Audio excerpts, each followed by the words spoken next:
ప్రధానమంత్రి నరేంద్ర మోడీ మరో రికార్డు సృష్టించారు. కేంద్ర ప్రభుత్వం ప్రతిష్టాత్మకంగా చేపట్టిన జన్ధన్ యోజన పథకం గిన్నిస్ రికార్డ్ నెలకొల్పింది. అతి తక్కువ సమయంలో గరిష్ట సంఖ్యలో బ్యాంకు ఖాతాలు ప్రారంభమయ్యాయి. 5 నెలల్లో 11.5 కోట్ల బ్యాంకు ఖాతాలను ఈ స్కీమ్ కింద తెరిచారు.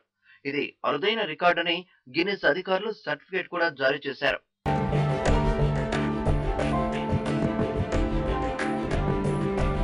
స్వాతంత్ర్యం వచ్చి ఇన్నేళ్లైనా అందరికీ బ్యాంకు ఖాతా లేకపోవడంపై కేంద్రం ఫోకస్ చేసింది.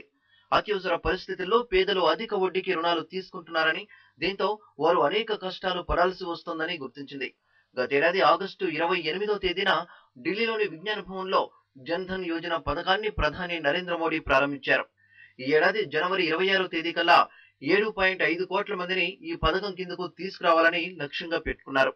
అయితే అతి తక్కువ వ్యవధిలోనే అంచనాలకు మించింది.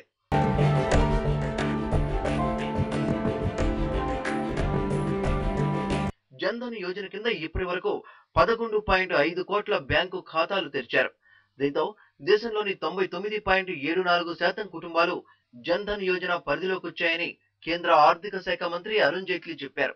తాము కేవలం గ్రామాలను లక్ష్యంగా పెట్టుకోలేదని, ప్రతి ఇంటిని టార్గెట్ గా పెట్టుకున్నామని చెప్పారు. ఉపాధి హామీ పథకం కింద ఇక నుండి 300 జిల్లాల్లో లబ్ధిదారుల ఖాతాల్లోకి నేరుగా నగదు బదిలీ చేస్తామని చెప్పారు.